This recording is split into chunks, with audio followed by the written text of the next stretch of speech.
you may ask yourself, where that come from?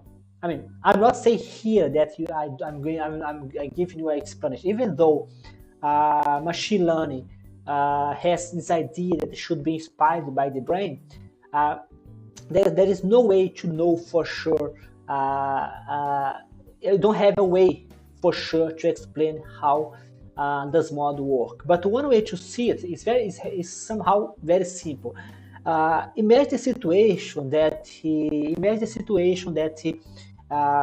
we as a species, the whole species, the whole lives in the planet, they came as biology teachers. They came from the same point. So as evolution went on, according to the Darwin theory, it was able to change between species. So it seems that at some point, we and the dog, we have the same beginning at some point of this evolution tree.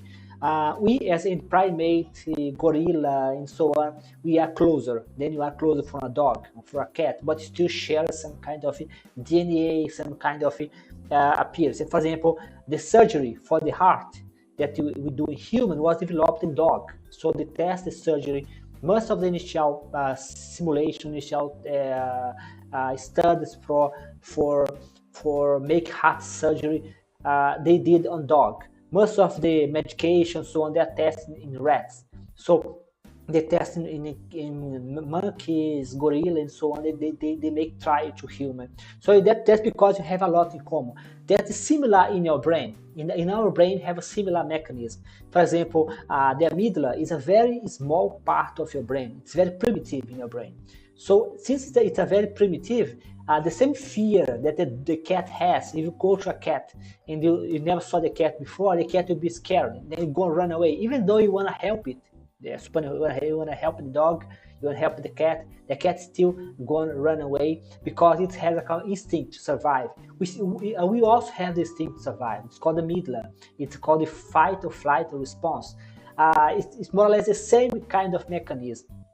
In the case of a human, we are able to retrain our brain, not to take serious. For example, you are in the army, you may want to train your brain not to be afraid on certain situations that human will be normally afraid. So, so may think that the transfer learning, it happened in our brain the same way.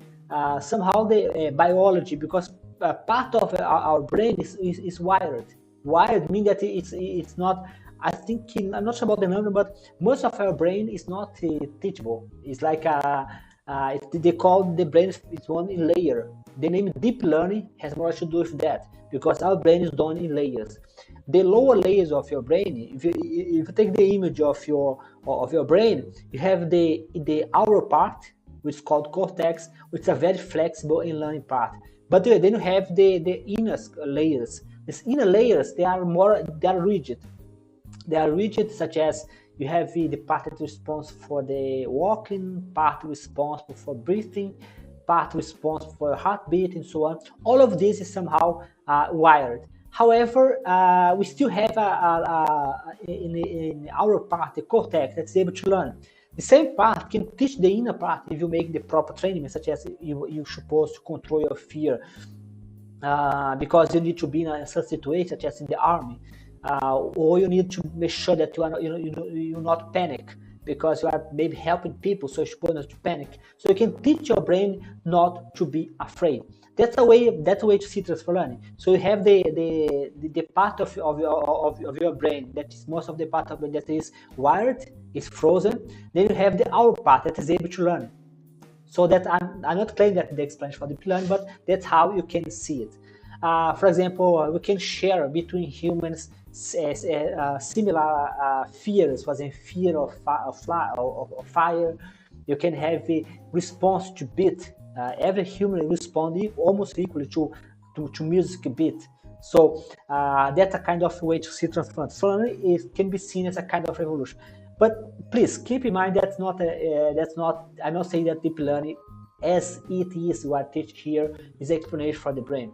Neuroscience and machine learning, they became two different matter, two different disciplines, because even though artificial neural network is inspired by the brain, it does not always follow the brain, such as support a vector machine has nothing to do with it's a learning machine, but has nothing to do with machine. In the case of deep learning, even though you can compare with how deep your brain is, the layers of your brain, is still not very worried about that. But the idea is more or less the same. You have a frozen part of your model, which is borrowed from another model. Then you use outer part, which can call the cortex, if you want to make an analogy, that is able to learn.